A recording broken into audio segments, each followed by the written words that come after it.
केंद्र orthopaedic society KS Hegde medical academy ಆಶ್ರಯದಲ್ಲಿ 10ನೇ ಡಾಕ್ಟರ್ ಎಂ ಸುಧಾಕರ್ ಶೆಟ್ಟಿ ಸ್ಮರಣಾರ್ಥ 38ನೇ ಮಂಗಳೂರು ಆರ್ಥೋಪೆಡಿಕ್ಸ್ ಕೋರ್ಸ್ಗೆ ಚಾಲನಾ ಕಾರ್ಯಕ್ರಮ ದೇರಳಕಟ್ಟೆಯ ಎಬಿ ಶೆಟ್ಟಿ ಹೊಸ ಆಡಿಟೋರಿಯಂನಲ್ಲಿ ನಡೆಯಿತು. Sanjay Gandhi institute of drama and ಆರ್ಥೋಪೆಡಿಕ್ಸ್ನ ನಿರ್ದೇಶಕ ಡಾಕ್ಟರ್ ಎಚ್ ಚಂದ್ರಶೇಖರ್ 38ನೇ ಮಂಗಳೂರು ಆರ್ಥೋಪೆಡಿಕ್ಸ್ ಕೋರ್ಸ್ಗೆ ಚಾಲನೆ ನೀಡಿದರು.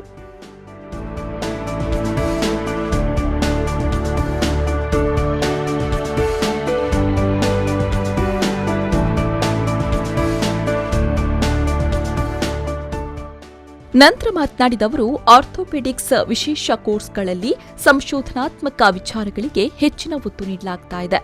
ಕಾರ್ಪೊರೇಟ್ ಆಸ್ಪತ್ರೆಗಳಲ್ಲಿ ವಿದ್ಯಾರ್ಥಿಗಳಿಗೆ ಸಿಗುವ ಶಿಕ್ಷಣದಲ್ಲಿ ಸಮಾಧಾನಕರವಾಗಿರುವುದಿಲ್ಲ. ಆದರೆ ಪರಿಣತರ ಒಗ್ಗೂಡುವಿಕೆ ಮತ್ತು ವಿದ್ಯಾರ್ಥಿಗಳ ಒಗ್ಗೂಡುವಿಕೆಯಿಂದ ಜ್ಞಾನವೃದ್ಧಿ ಸಾಧ್ಯ ಅಂತ ಹೇಳಿದರು.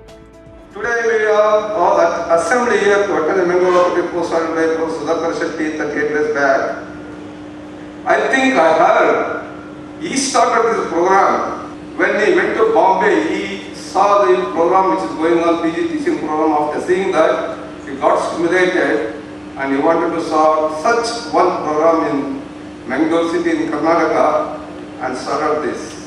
But I was student those days. I think the number of students attending those conference very small number. Now it has got a very popularity even all over the country. The PGs all come here to learn. ಇನ್ನು ನಿಟ್ಟೆ ವಿಶ್ವವಿದ್ಯಾನಿಲಯದ ಉಪಕುಲಾಧಿಪತಿ professor M Shantaram Shetty ಮಾತನಾಡಿ, ತರಬೇತಿಯಲ್ಲಿ ಥಿಯೇಟರಿಕಲ್, clinical, practical ವಿಚಾರಗಳು ಒಳಗೊಂಡಿದೆ. ಈ ಮೂಲಕ ವಿದ್ಯಾರ್ಥಿಗಳನ್ನ ಪರೀಕ್ಷೆಯಲ್ಲಿ ಉತ್ತೀರ್ಣಗೊಳಿಸುವ ಗುರಿ ತರಬೇತಿ ಹೊಂದಿದೆ ಅಂತ ಹೇಳಿದರು.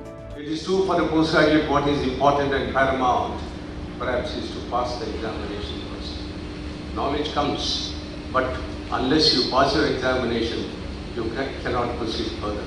So this particular course has been specially tuned to see not only to impart knowledge, but also to see that you pass your examination.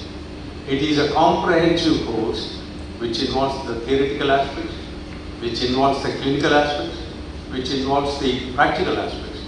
Including orthotics, prosthetics, almost every branch like an examination.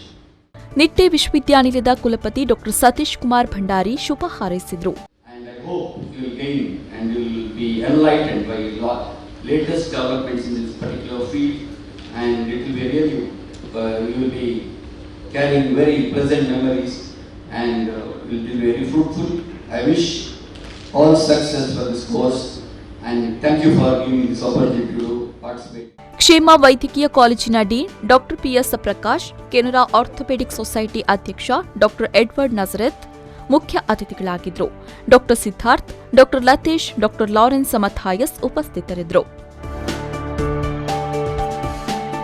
Arif Kalkatta, ವಿ4 news, Ullal.